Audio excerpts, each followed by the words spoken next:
So viewers, আমরা এইমাত্র কার্শিয়াং থেকে পৌঁছে গেলাম নিউ জলপাইগুড়ি আবারও।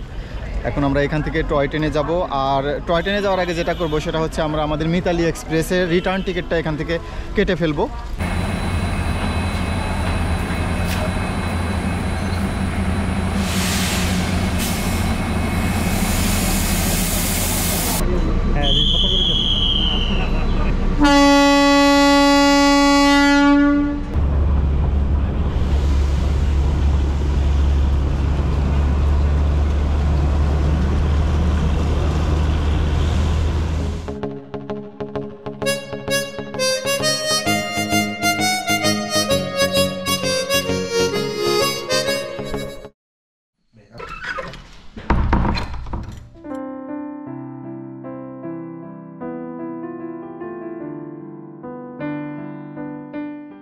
হ্যালো ভিউয়ার্স, আসসালামু আলাইকুম।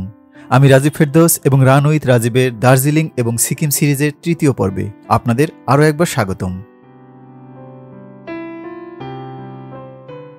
গতকাল রাতে আমরা কার্শিয়াংয়ের যে লজটিতে ছিলাম সেখান থেকে সকালে চেক আউট করে আমরা চলে যাচ্ছিলাম নিউ জলপাইগুড়ি।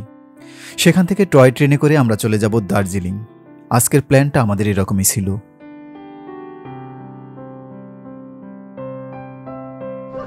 দাদা ভালো আছেন? কি নাম আপনার? রোশন। রোশন হোসেন না হাসান? হুসেন। হোসেন, ওকে। সো ভিউয়ার্স, আমরা এখন এই গাড়িতে করে যাব নিউ জলপাইগুড়ি।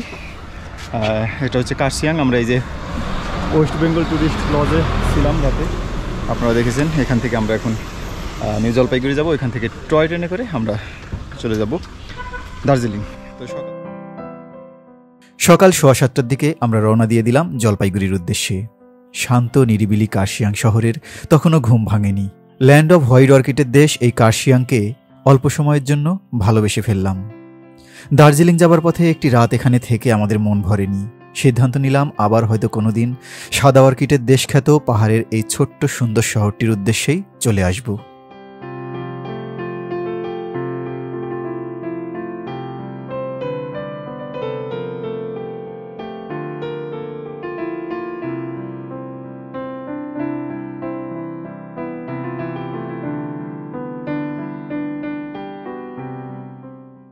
গতকাল রাতেই আমরা জলপাইগুড়ি যাওয়ার জন্য 4 সিটের একটি ট্যাক্সি ভাড়া করে রেখেছিলাম 1400 রুপিতে। এ ব্যাপারে আমাদের লজের লোকেরাই সহযোগিতা করেছিলেন, আর সেই ট্যাক্সিতে করেই এখন আমরা ছুটে চলেছি। তবে ট্যাক্সি রিজার্ভ করা ছাড়াও কিন্তু আপনারা কার্শিয়াং আসতে পারবেন। সেক্ষেত্রে জলপাইগুড়ি বা শিলিগুড়ি থেকে শেয়ার জিপ পেয়ে যাবেন 200 থেকে 250 রুপিতে।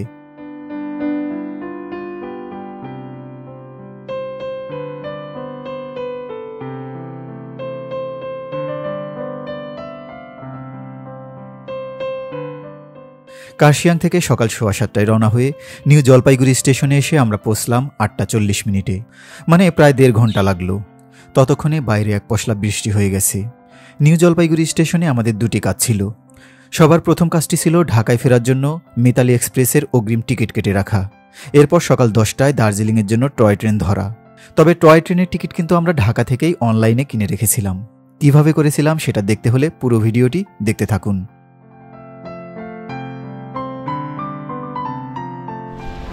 সো ভিউয়ার্স, আমরা এইমাত্র কার্শিয়াং থেকে পৌঁছে গেলাম নিউ জলপাইগুড়ি আবারও। এখন আমরা এখান থেকে টয় ট্রেনে যাব, আর টয় ট্রেনে যাওয়ার আগে যেটা করবো সেটা হচ্ছে আমরা আমাদের মিতালি এক্সপ্রেসের রিটার্ন টিকিটটা এখান থেকে কেটে ফেলবো। আর রিটার্ন টিকিট কীভাবে কাটবো, কোত্থেকে কাটবো, এই ব্যাপারটা আপনাদেরকে আমরা দেখাবো। কারণ আপনারা জানেন যে ঢাকা কাউন্টার থেকে মিতালি এক্সপ্রেসের রিটার্ন টিকিট কাটা যায়, আবার এখান থেকেও কাটা যায়, অর্থাৎ এই নিউ জলপাইগুড়ি থেকেও কাটা যায়। আর এখানে হচ্ছে টয় ট্রেনের একটা ডামি, এই যে এটাই মূলত এটা এই নিউ জলপাইগুড়ির একটা টয় ট্রেনের হেরিটেজের সাইন এটা বহন করতেছে। তো আমরা আমাদের মিতালি এক্সপ্রেসের ঢাকা রিটার্ন টিকিট কাটার পরে আমরা 10টার সময় হচ্ছে টয় ট্রেনে করে রওনা দেব দার্জিলিংয়ের দিকে। আর এটা হচ্ছে নিউ জলপাইগুড়ি স্টেশন। আমরা এইমাত্র এসে পৌঁছলাম। অনেক ট্যাক্সি, অনেক গাড়ি ঘোড়া, এখানে বেশ ক্রাউডই আর কি। তো একটু গুড়ি গুড়ি বৃষ্টি আছে। ওয়েদারটা খুব যে সুবিধার সেটা বলবো না, তবে ভালো, গরম নেই, ঠান্ডা ঠান্ডা একটা ওয়েদার। তো দেখা যাক, চলুন সামনে যাওয়া যাক। নিউ জলপাইগুড়ি স্টেশনের ভিতরেই আপনারা মিতালি এক্সপ্রেস ট্রেনের টিকিট কাউন্টার পেয়ে যাবেন। খুঁজে না পেলে জিজ্ঞাসা করবেন পিআরএস কাউন্টার কোনটি, দেখিয়ে দিলে সেখানেই যাবেন। আমরাও পেয়ে গেলাম।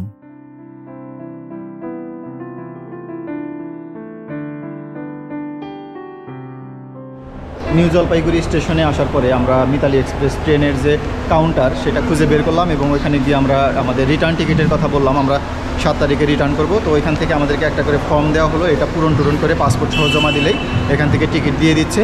আর টিকিট প্রাইস যথারীতি 2700 টাকা হচ্ছে সিট, আর এসি বার্থ হচ্ছে 3400 টাকা। এই এসি বার্থ কিন্তু আমরা ঢাকা থেকে আসার সময় 5055 টাকায় করেছিলাম। তো এখানে যেটা ব্যাপার সেটা হচ্ছে এসি বার্থে এখন ঢাকা থেকে তো আমরা এসি বার্থে 4 জনের যে কুকটা ছিল, অর্থাৎ 4 জনের যে কেবিনটা ছিল সেটাতে যাওয়ার সময় 6 জন যাবে, আর 2 জনেরটাতে 3 জন যাবে।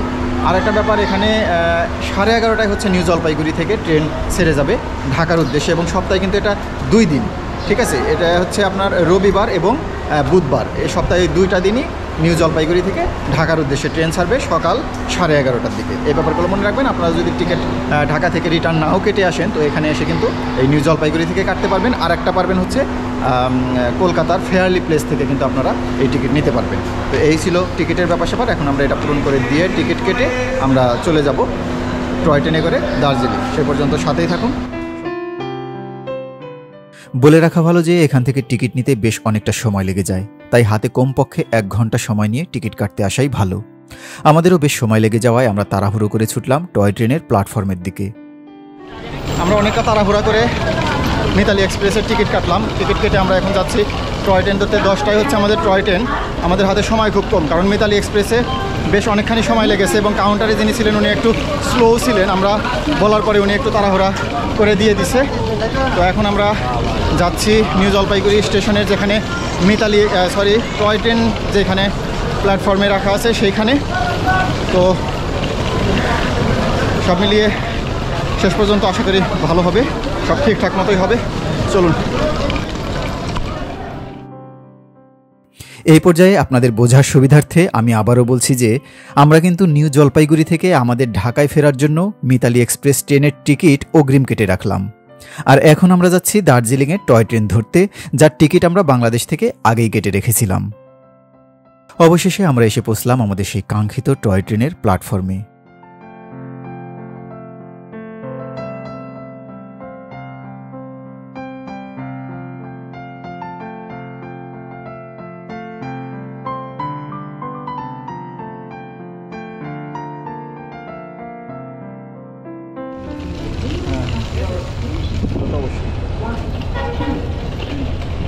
আমরা চলে আসলাম হচ্ছে নিউ জলপাইগুড়ির যে টয় ট্রেন স্টেশন সেইখানে। আমাদের কাঙ্ক্ষিত এবং অনেক দিনের ইচ্ছা ছিল আমরা দুজনেই দার্জিলিং ভ্রমণ টয় ট্রেনে করে, সেটাতে আমরা এখন আছি। এবং একটু পরে আমাদের ট্রেন শিডিউল হচ্ছে 10টায়, আশা করি ঠিক টাইমে এসে যাবে। তবে একটা রেকর্ড আছে যে টয় ট্রেন কিন্তু মাঝে মাঝে লেট করে, ঠিক আছে। তো আশা করি এবার আজকে আমরা লেট হোক বা যাই হোক ঠিক টাইমে আসতে পারছি না নোমান ভাই? একটু দৌড়াদৌড়ি করতে হয়ে যায়। তবে একটা জিনিস শেয়ার করে রাখি সবাইকে, এখানের টয় ট্রেনে যে যেতে টাইম লাগবে কিন্তু 8 ঘন্টা। তা আমরা যদি ট্যাক্সি নিয়ে যেতাম তাহলে কিন্তু আমার লাগতো প্রায় 2.5 থেকে 3 ঘন্টা লাগতো। 2 ঘন্টা 2.5 ঘন্টা 2 ঘন্টা অনেক সময় যাওয়া যায়। তো কেন এই ট্রেনে আমরা যাচ্ছি এটা আজকে এক্সপ্লোর করব। আর এটা খুব ভালো লাগতেছে, অন্যরকম। এবং আরেকটা মজার ব্যাপার হলো যে আমরা যে রাস্তা দিয়ে যাবো এটা কিন্তু একটা বিশেষ রাস্তা, এবং এই সৌন্দর্যগুলো আপনারা উপভোগ করবেন। আমি আশা করব যে এই ভিডিও দেখার পর থেকে আপনারা যেতে ইচ্ছা করবেন, এবং এই কিছু সৌন্দর্য নিয়ে আপনাদেরকে দেখাবো। এবং এই টয় ট্রেন কিন্তু ইউনেস্কো ঘোষিত ওয়ার্ল্ড হেরিটেজ, ঠিক আছে। এটার কিন্তু একটা ভ্যালু আছে। আর এখানে 8 ঘন্টা লাগলেও এই 8 ঘন্টা কিন্তু 8 ঘন্টা মনে হয় না। আমি অনেকের এক্সপিরিয়েন্স শুনছি যে এটা মানে মনে হয় আরও একটু যদি লম্বা হতো, কারণ এত সুন্দর পাহাড়ি রাস্তায় আঁকা বাঁকা, দার্জিলিংয়ের পাহাড় বলতে তো বোঝেনি, সেই ভিতর দিয়ে যায়। এটা কিন্তু দারুণ একটা ব্যাপার।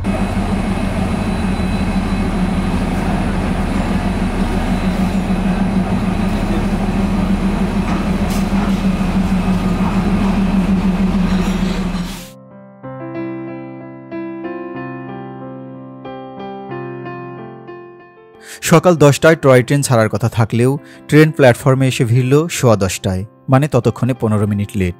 বুঝতে পারলাম ট্রেন ছাড়তে কিছুটা বিলম্ব হবে। আমরা আমাদের লাগেজ এবং ব্যাগপত্র নিয়ে ট্রেনে উঠে পড়লাম এবং আমাদের সিটগুলো বুঝে নিতে চাইলাম। তবে ওঠার পরে বুঝতে পারলাম এখানে আসলে ওইভাবে সিট নাম্বার মেইনটেইন করা হয় না, যে যার ইচ্ছা মতো বসতে পারে। শেষ পর্যন্ত কিন্তু ট্রেনে উঠে গেছি।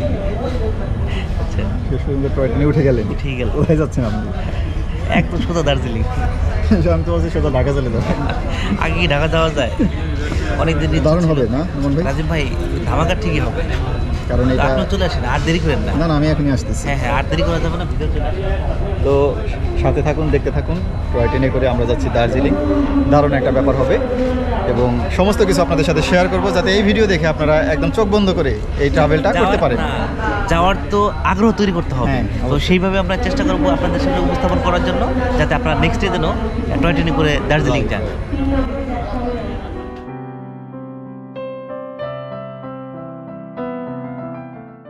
টয় ট্রেনে সর্বমোট 2টি কামরা বা ডাব্বা রয়েছে। একটিকে বলা হয় ফার্স্ট ক্লাস, যেখানে রয়েছে 32টি সিট, এবং অন্যটি হচ্ছে এসি চেয়ার, যার সিট সংখ্যা 25টি।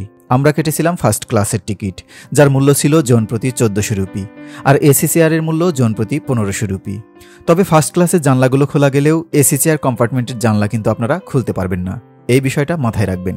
মজার ব্যাপার হচ্ছে ফার্স্ট ক্লাসের চেয়ে এসি চেয়ারের টিকিট মূল্য বেশি, তবে ফার্স্ট ক্লাস কামরা কিন্তু শীতাতপ নিয়ন্ত্রিত নয়। আর এই হচ্ছে এসি চেয়ার কম্পার্টমেন্ট। তবে এসি চেয়ার কম্পার্টমেন্টে সিট সংখ্যা কিছুটা কম থাকায় বসে বেশ কমফোর্ট হবে। তবে এসি চেয়ার কম্পার্টমেন্টে টয়লেট থাকলেও ফার্স্ট ক্লাসে কিন্তু কোনো টয়লেট নেই।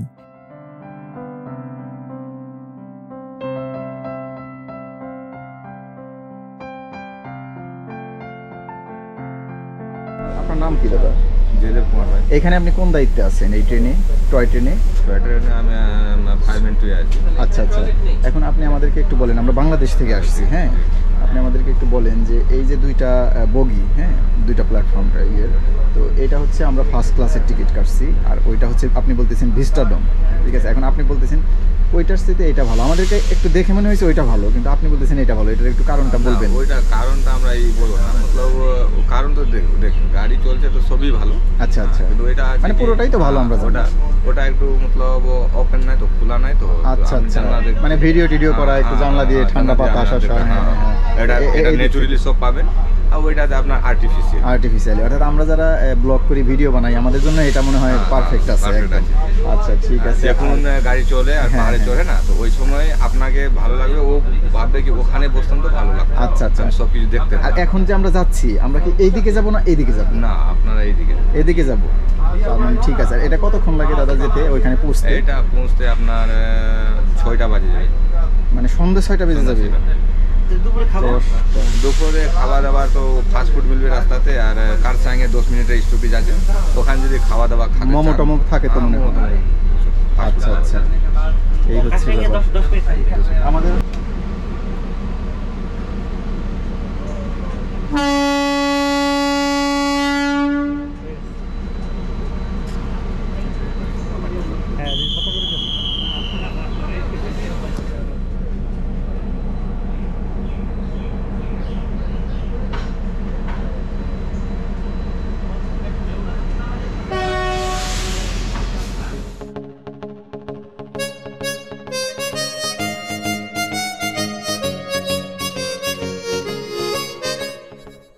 ফাইনালি আমরা আমাদের ড্রিম ট্রিপ টয় ট্রেনে করে দার্জিলিংয়ের উদ্দেশ্যে। সেই মুহূর্তের অনুভূতি ছিল অসাধারণ। যদিও ট্রেন আধ ঘন্টা লেটে ছেড়েছিল, কিন্তু তারপরও আমরা সবাই ছিলাম বেশ উৎফুল্ল।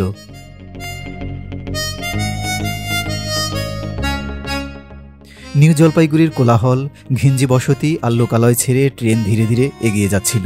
সেই সাথে আমাদের উত্তেজনাও বেড়ে যাচ্ছিল বহুগুণ। কখন ট্রেন পাহাড়ে উঠে যাবে, বন জঙ্গল আর মেঘেদের ভিতর ঢুকে যাবে, সেই কল্পনা আর উত্তেজনায় আমরা ছিলাম বিভোর। তবে কিছুক্ষণের মধ্যেই সেই ঘোর কেটে গেল। বুঝতে পারলাম ঘটনা আর কিছুই নয়, ক্ষুধায় পেট চোচো করছে।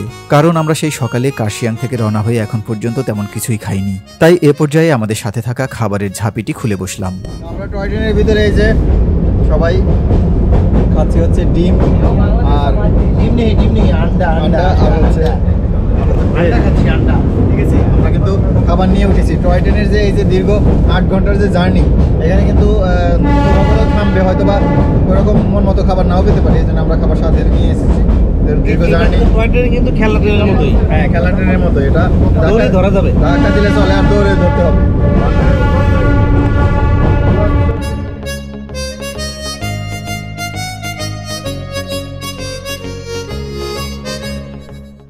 নিউ জলপাইগুড়ি থেকে ছেড়ে প্রায় 1.5 ঘন্টায় বেশ কয়েকবার রেল ক্রসিংয়ের জন্য ব্রেক দিয়ে আমরা এসে পৌঁছলাম প্রথম স্টেশন শিলিগুড়ি স্টেশনে। তবে আপনারা চাইলে কিন্তু শিলিগুড়ি থেকেও ট্রেনে উঠতে পারবেন।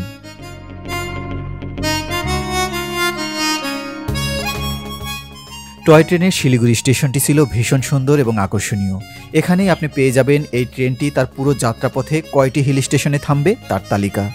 স্টেশনগুলোর নাম দেয়ালে সুদৃশ্যভাবে খোদাই করে লিখে রাখা হয়েছে, সেই সাথে দেয়ালের গায়ে সুন্দর বাধাই করে বসিয়ে রাখা হয়েছে সেগুলোর সংক্ষিপ্ত ইতিহাস। যদিও সেগুলো পড়তে বেশ অনেকটা সময় লেগে যাবে, কিন্তু ততক্ষণ ট্রেন দাঁড়াবে না এই স্টেশনে। আপনারা চাইলে ছবি বা ভিডিও তুলে নিতে পারেন।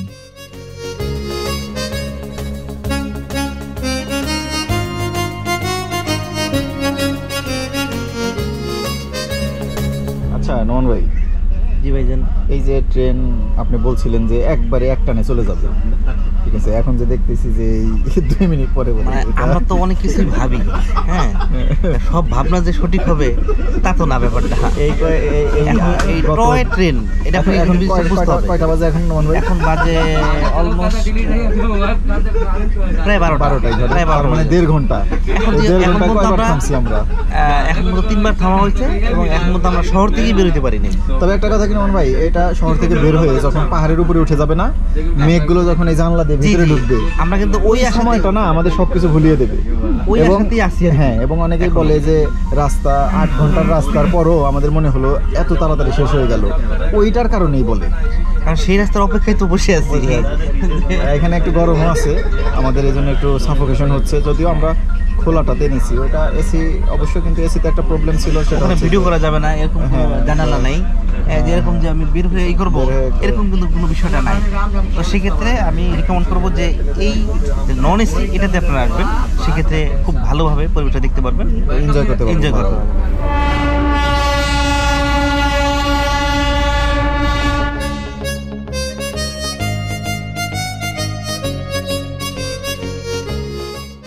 শিলিগুড়ি স্টেশনে 5 মিনিটের ব্রেক দিয়ে আমরা আবার ছুটে চললাম দার্জিলিংয়ের দিকে। এইবার হাটবাজার, দোকানপাট আর শহরের কোলাহল ছেড়ে কিছুটা শান্ত পরিবেশের দেখা মিলল। জানলা দিয়ে বাইরে লক্ষ্য করতেই দেখলাম বিস্তীর্ণ সবুজ চা বাগান। সেই দৃশ্য মুহূর্তেই আমাদের মনকে চনমনে করে তুলল। একপাশে ন্যারোগেজ লাইনে ছুটে চলা টয় ট্রেন, তার পাশে 55 নম্বর ভারতের জাতীয় মসৃণ রাস্তায় ছুটে চলা গাড়ি, এবং ঠিক তার অপর পাশেই চা বাগানের সবুজ গালিচা। সব মিলিয়ে দুর্দান্ত এক দৃশ্য। যারা বাই রোডে দার্জিলিং যাবেন তারা কিন্তু এই রাস্তা ধরেই যাবেন, সময় লাগবে 2.5 থেকে 3 ঘন্টা।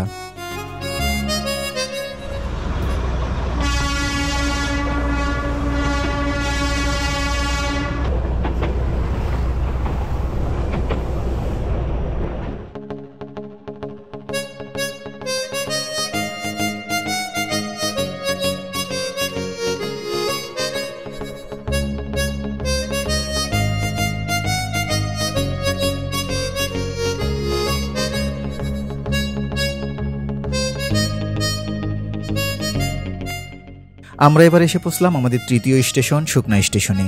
হিমালয়ান মাউন্টেন রেলওয়ের এই টয় ট্রেনে চড়ে দার্জিলিং যাবার পথে মোট 11টি স্টেশন আমাদের পাড়ি দিতে হয়েছিল।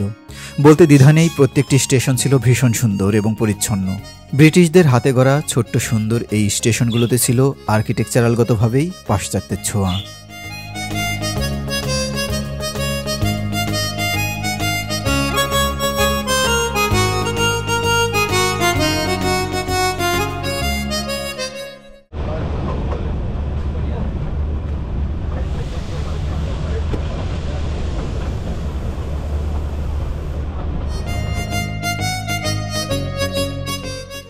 শুকনা স্টেশন ছেড়ে কিছু দূর যেতেই আমরা এবার ঢুকে পড়লাম শুকনা ফরেস্টের ভিতর।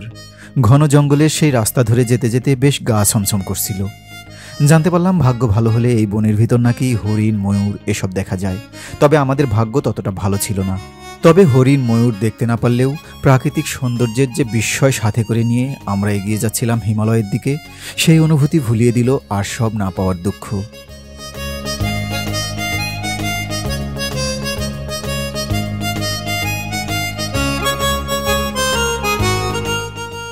দার্জিলিংয়ের এই টয় ট্রেন যেমন ইউনেস্কো ঘোষিত একটি হেরিটেজ, তেমনি এটির রয়েছে ঐতিহাসিক গুরুত্ব।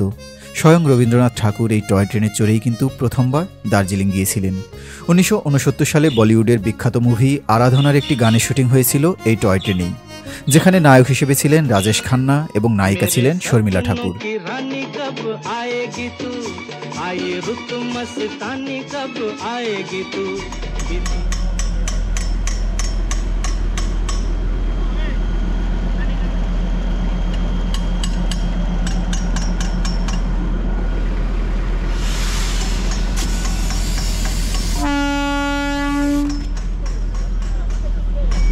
এখানে কিছু একটা হয়েছে, একটু বাইরে বাইরে চলতেছে আর কি। এটা ভীষণ স্লো চলে এই ট্রেনটি, এখানে পাহাড়ি রাস্তা, যার ফলে স্লো চলতে হয়। তারপরে এই যে রাস্তাটা যাচ্ছে এটা হচ্ছে মূলত দার্জিলিং রাস্তা, এই রাস্তাটাই কিন্তু দার্জিলিং চলে গেছে, যার ফলে একটু পরপর বিভিন্ন ক্রসিং এই ব্যাপারগুলোর জন্য একটু ধীরে ধীরে যেতে হয়। আর তাছাড়া তো পাহাড়ি রাস্তার একটা ব্যাপার আসছেই।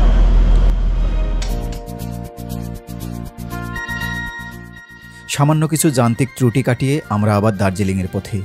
ভেজা পিচঢালা পথ, জঙ্গল থেকে আসা ভেজা গাছের সোদা গন্ধ আর কুয়াশার মতো ধূসর মেঘ চারপাশের পরিবেশটাকে কেমন একটা রহস্যাবৃত আর মায়াবী করে রেখেছিল।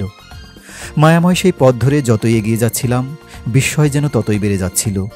তবে আমরা বর্ষার সিজনে যাওয়ায় মেঘের কারণে দূরের পাহাড়ের দৃশ্য খুব একটা চোখে পড়ছিল না, তবে পরিবেশটা ছিল এক কথায় দারুণ।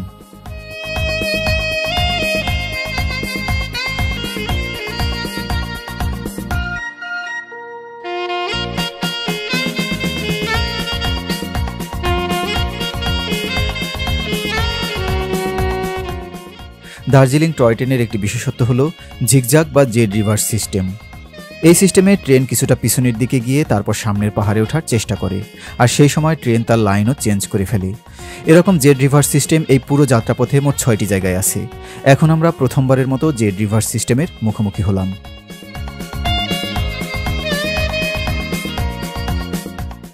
প্রথম জেড রিভার্স সিস্টেম সফলভাবে সম্পন্ন করার পর আমরা আবার সামনের দিকে এগিয়ে যেতে থাকলাম। নিউ জলপাইগুড়ি থেকে দার্জিলিংয়ের দূরত্ব 88 কিলোমিটার। টয় ট্রেনে যেতে সময় লাগে 8 থেকে 10 ঘন্টা। আমি এখানে আসার আগে টয় ট্রেনের জার্নি নিয়ে ফেসবুকে একটি পোস্ট দিয়েছিলাম। সেখানে একজন কমেন্ট করেছিল, এর মতো বোরিং আর বিরক্তিকর জার্নি নাকি হতেই পারে না। আমি তার সাথে তর্কে জড়াইনি, কিন্তু এখন মনে হচ্ছে আসলে প্রকৃতিকে আপনি কতটা উপভোগ করবেন বা করতে পারার ক্ষমতা আপনার আছে, তার উপর নির্ভর করবে আপনি প্রকৃতিকে দেখতে এসে বিরক্ত হবেন নাকি মুগ্ধ হবেন। এটা যার যার অভিরুচির ব্যাপার।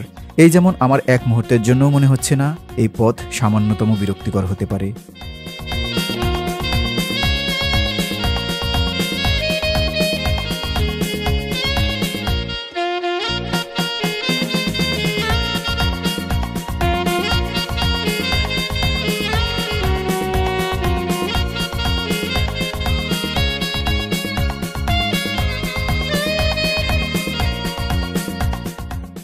আপনাদের অনেকের মনেই হয়তো এতক্ষণে প্রশ্ন কি দিয়েছে যে টয় ট্রেনের টিকিট আমরা কিভাবে আর কোথা থেকে কাটলাম। দুইভাবে আপনারা টিকিট সংগ্রহ করতে পারেন। এক হচ্ছে সরাসরি নিউ জলপাইগুড়ি কাউন্টার থেকে, আর দুই হচ্ছে অনলাইনে ইন্ডিয়ান রেলওয়ে বা আইআরসিটিসির ওয়েবসাইট থেকে। তবে বাংলাদেশিরা এই ওয়েবসাইটে রেজিস্ট্রেশন করতে কিছুটা সমস্যার সম্মুখীন হবেন, কেননা এখানে রেজিস্ট্রেশন করতে ইন্ডিয়ান ফোন নাম্বার লাগবে, যা বাংলাদেশি নাগরিক হিসেবে না থাকাই স্বাভাবিক। এক্ষেত্রে বাংলাদেশি মোবাইল নাম্বার দিলে সেখানে ওটিপি পাঠাতে অনেক সময় লাগে। আপনারা যদি ধৈর্য ধরে চেষ্টা করে যান তবে হয়তো সফলভাবে রেজিস্ট্রেশন করতে পারবেন। আমার রেজিস্ট্রেশন কমপ্লিট হতে 2.5 মাস লেগেছিল। তারপর আমি নিজেই বাসায় বসেই টয় ট্রেনের টিকিট কেটেছিলাম। আইআরসিটিসি রেজিস্ট্রেশন একবার হয়ে গেলে আপনি শুধু টয় ট্রেন নয়, ইন্ডিয়ার যে কোনো অভ্যন্তরীণ ট্রেনের টিকিট কাটতে পারবেন। এক্ষেত্রে পেমেন্ট সিস্টেম হবে আপনার international dual currency debit card বা ক্রেডিট কার্ডের মাধ্যমে। এছাড়াও আপনারা বাংলাদেশের কোনো বিশ্বস্ত ট্রাভেল এজেন্সির মাধ্যমেও টিকিট সংগ্রহ করতে পারেন।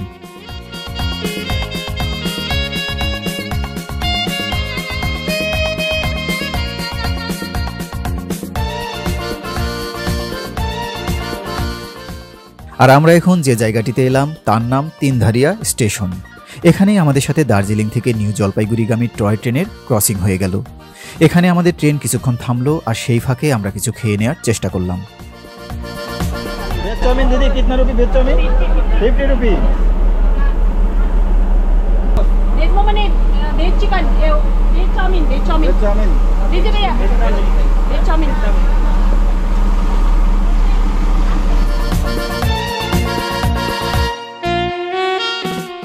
দুপুর গড়িয়ে ততক্ষণে বিকেল প্রায়। আমাদের সাথে থাকা খাবারও শেষ হয়ে গিয়েছিল। এর আগের স্টেশনগুলোতে কোনো খাবারের দোকান না পেয়ে আমরা বেশ ক্ষুধায় কষ্ট করছিলাম। ঠিক সেই সময় তিনধারিয়া স্টেশনের এই খাবার পেয়ে আমরা প্রায় হুমড়ি খেয়ে পড়েছিলাম, যদিও এখানে ট্রেন খুবই অল্প সময়ের জন্য থেমেছিল।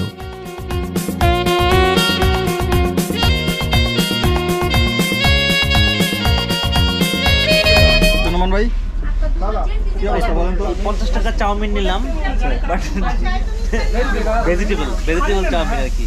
দাম একটু বেশি, এর কোনো ব্যাপার না, কারণ এখানে যে পাইছি এটাই বেশি। আমরা একটু ক্ষুধার্ত আছি অনেক। হ্যাঁ, যে কোনো এটা দরকার ছিল খুব, যে একটা খাবার যে কোনো একটা হইলেই হলো। আমরা চিকেন মোমো খাচ্ছিলাম, বাট চিকেন মোমো আমরা নিয়ে নিই, আমরা ভেজিটেবল খাইতে চাচ্ছি তো এই সেজন্য আর কি ভেজিটেবলের ভিতরেই থাকলাম।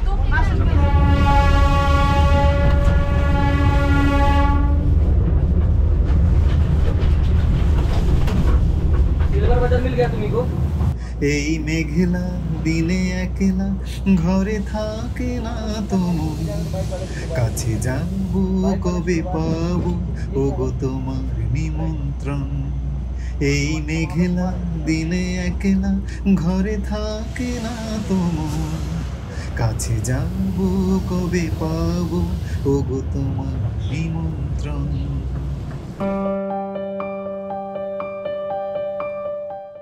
কারো নিমন্ত্রণ পাই বা না পাই, ট্রেনের দরজায় দাঁড়িয়ে বাইরের মেঘলা পরিবেশ উপভোগ করতে করতে গানটি গাইতে গাইতে আমার কিন্তু দারুণ লাগছিল।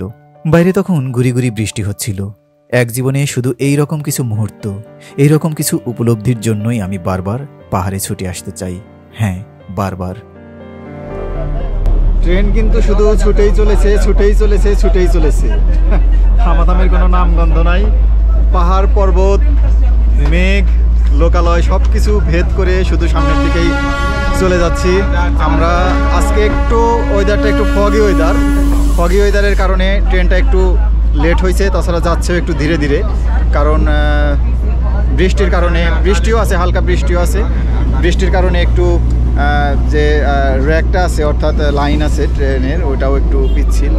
যাই হোক, এই সমস্ত কারণেই আর কি আমরা এখানে সম্ভবত একটা জায়গায় পাস করে যাচ্ছি। চারপাশে যা আছে শুধু সাদা, হোয়াইট আউট পুরোটাই, একটু দূরেই কোনো কিচ্ছু দেখা যায় না, অথচ এখানে কিন্তু দূর দূরান্ত পর্যন্ত পাহাড় দেখা যেত যদি এখন রোদ থাকতো।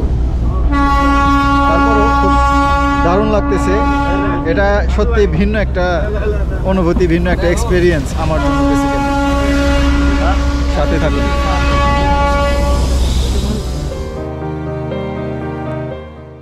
বিকেল 5:30 নাগাদ আমরা এসে পৌঁছলাম কাশিয়াং স্টেশনে।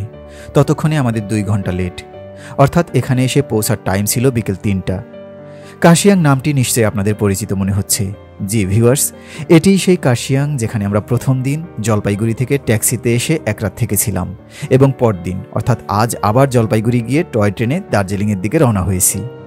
আমরা চাইলে কিন্তু কাশিয়াং থেকেও আজ বিকেলে টয় ট্রেনে উঠতে পারতাম, সেটা কেন করিনি তা প্রথম পর্বে বলেছি, না দেখলে দেখে নেবেন। লিংক ভিডিও ডিসক্রিপশন বক্স এবং উপরের আই বাটনে দিয়ে রাখলাম।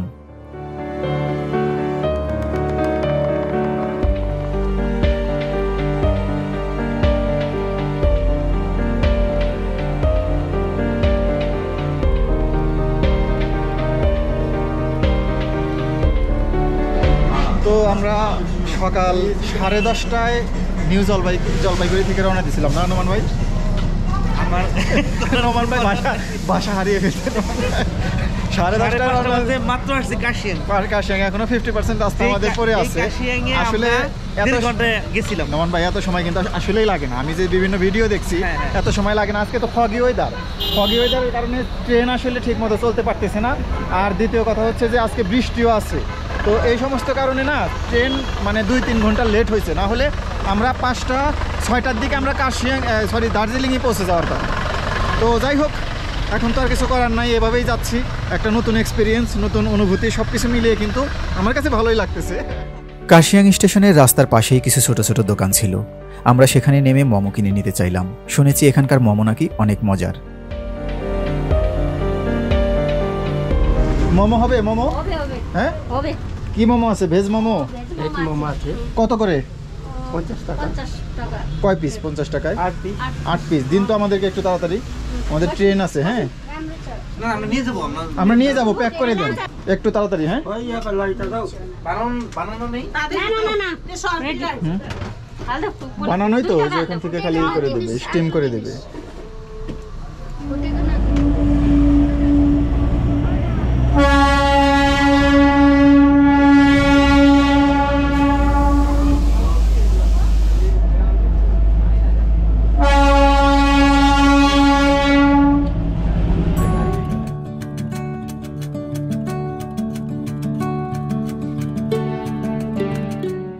সেপ্টেম্বর মাসের সেই মেঘাচ্ছন্ন একটি সন্ধ্যায় শৈলশহর কাশিয়াংকে ছেড়ে যেতে যেতে কি এক অদ্ভুত মায়ায় শেষবারের মতো দেখে নিচ্ছিলাম কাশিয়াংকে। সেই সাথে নিজেকে নিজেই কথা দিয়েছিলাম, কাশিয়াং, আমি আবার আসবো তোমার কাছে।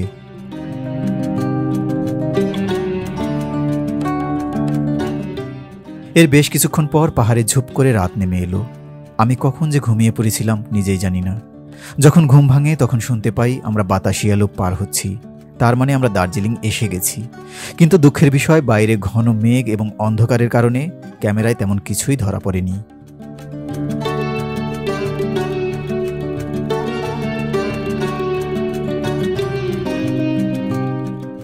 প্রায় 10.5 ঘন্টার জার্নি শেষ করে আমরা প্রায় 9:15টার দিকে এসে পৌঁছলাম দার্জিলিং শহরে।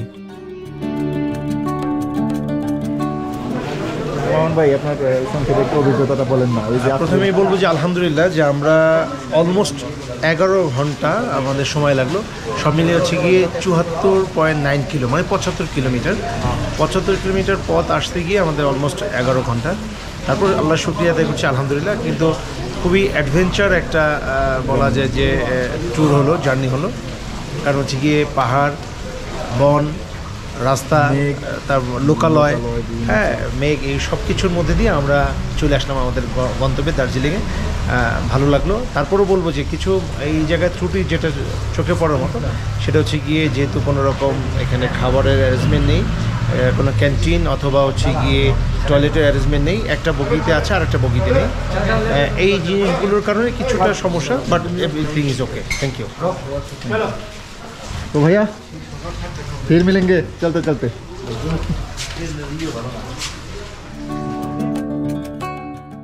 সবশেষে আমরা আমাদের ভারতের ভোপালের বন্ধুদের কাছ থেকে বিদায় নিয়ে নিলাম।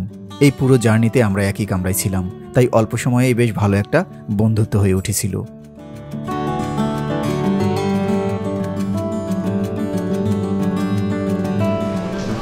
হ্যাঁ, রাত প্রায় 9টা নাগাদ আমরা এসে পৌঁছলাম দার্জিলিংয়ে।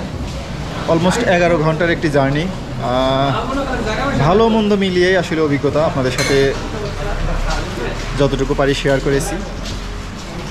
তবে আমার একটা পারসেপশন হচ্ছে যে যদি টয় ট্রেনে আপনারা আসেন তাহলে অবশ্যই সময় নিয়ে আসবেন, ধৈর্য ধরতে হবে, ধৈর্য ধরে এই জার্নিটা উপভোগ করতে হবে, তাহলেই উপভোগ্য হবে। বাদবাকি সব কিছুই ঠিক ছিল, আমি এনজয় করেছি। এখন দার্জিলিংয়ের বাইরে অনেক বৃষ্টি হচ্ছে, ওয়েদার খুব বেশি ভালো না। আমরা হোটেলের দিকে যাচ্ছি, আমাদের হোটেলে এখান থেকে অল্প একটু দূরত্ব, কিন্তু বৃষ্টির কারণে হয়তো আমরা গাড়ি নেব। তো চলুন তাহলে সামনে যাওয়া যায়।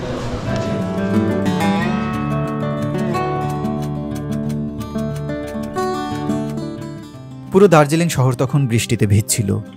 আমরা সেই অবস্থাতেই একটি ট্যাক্সি ঠিক করে নিলাম হোটেল পর্যন্ত যাওয়ার জন্য।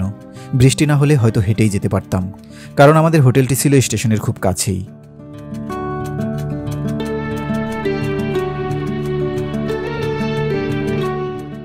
ফাইনালি আমরা পৌঁছে গেলাম হোটেলে। আমাদের হোটেলের নাম ছিল পিঙ্ক মাউন্টেন। প্রথমেই আমরা চেক ইনের সাধারণ ফর্মালিটিসগুলো সেরে নিলাম।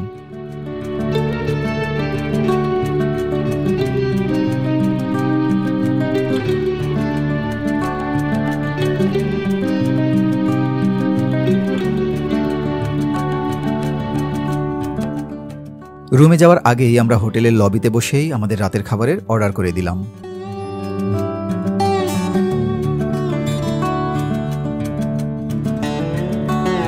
তো এই হচ্ছে আমাদের আজকের দার্জিলিংয়ের হোটেল, হোটেল পিঙ্ক মাউন্টেন। প্রথমে এক নজর দেখে নিন, তারপরে আমি আপনাদেরকে বিস্তারিত বলছি, অর্থাৎ রুম ট্যুর যেটাকে বলে। এখানে ঢুকেই আমরা আছি 3rd ফ্লোরে। এখানে দরজা দিয়ে ঢুকেই হাতের ডান দিকেই কিন্তু আমরা একটা মানে বিস্তৃত একটা ওয়াশরুম পাচ্ছি, বাথরুম আর কি। দারুণ একটা বাথরুম, অনেক স্পেস। এখানে টাওয়েল দেওয়া আছে, এখানে কমোড, বেসিন, বেসিনের পাশে আর একটা টাওয়েল, একটা বড় মিরর আছে, খুবই সুন্দর।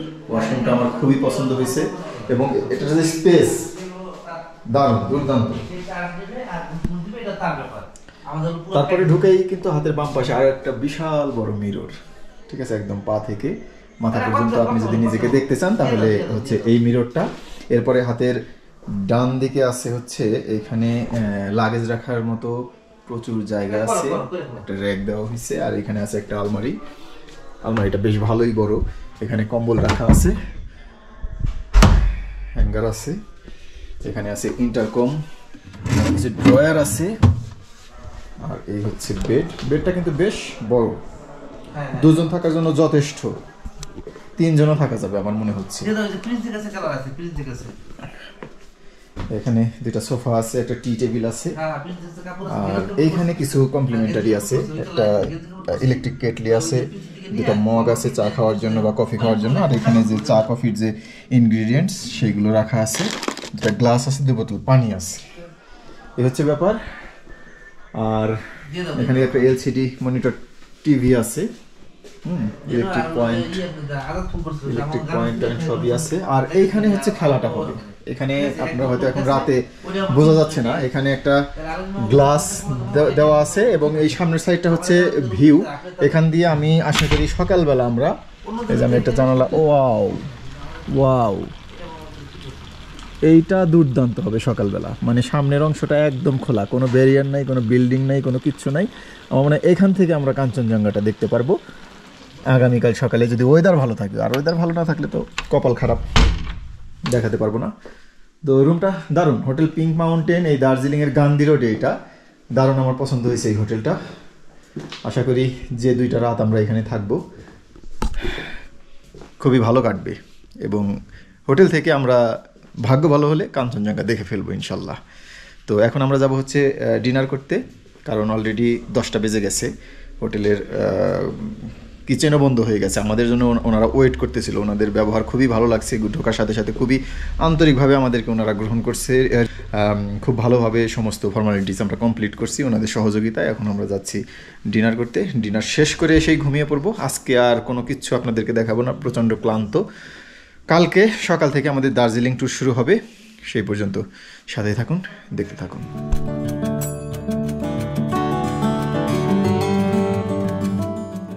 হোটেল রুমে চেক ইন করে ফ্রেশ হয়ে আমরা এবার চলে এলাম পিঙ্ক মাউন্টেন হোটেলের ডাইনিংয়ে। ঘড়িতে তখন রাত 10টা বেজে গেছে।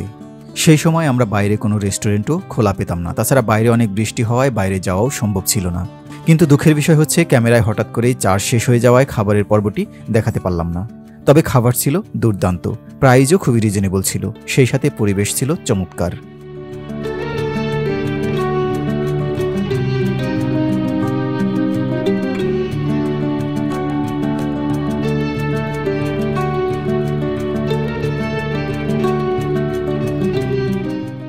পিঙ্ক মাউন্টেন হোটেলটি ছিল এক কথায় চমৎকার।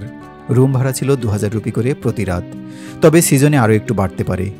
আমরা ঢাকা থেকেই রুবেল হোসেন সামির ভাইয়ের মাধ্যমে বুকিং করে এসেছিলাম বলে তিনি আমাদের খুব ভালো একটা ডিসকাউন্ট পাইয়ে দিয়েছিলেন। আপনারাও চাইলে রুবেল ভাইয়ের মাধ্যমে দার্জিলিং সহ ইন্ডিয়ার যে কোনো জায়গার রুম বুকিং, টিকিট বুকিং কিংবা ট্যুর প্যাকেজ নিতে পারেন। ওনার কন্ট্যাক্ট ডিটেলস ডিসক্রিপশন বক্সে দিয়ে রাখলাম।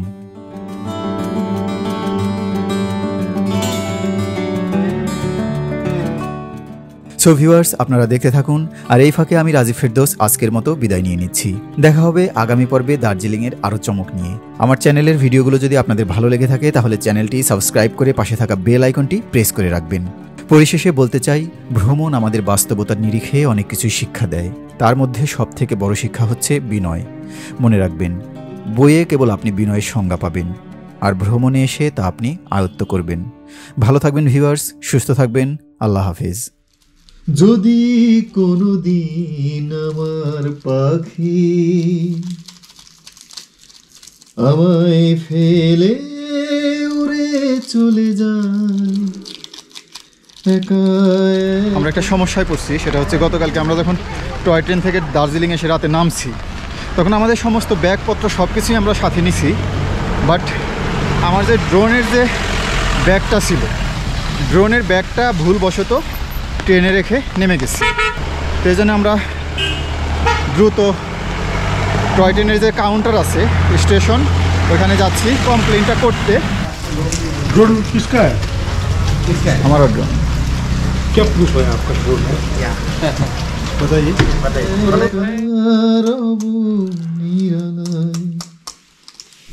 পাখিরে তুই কবে আমার আপন হবি সে তো জানি না। পাখিরে তুই দূরে থাকলে কিছুই আমার ভালো লাগে না।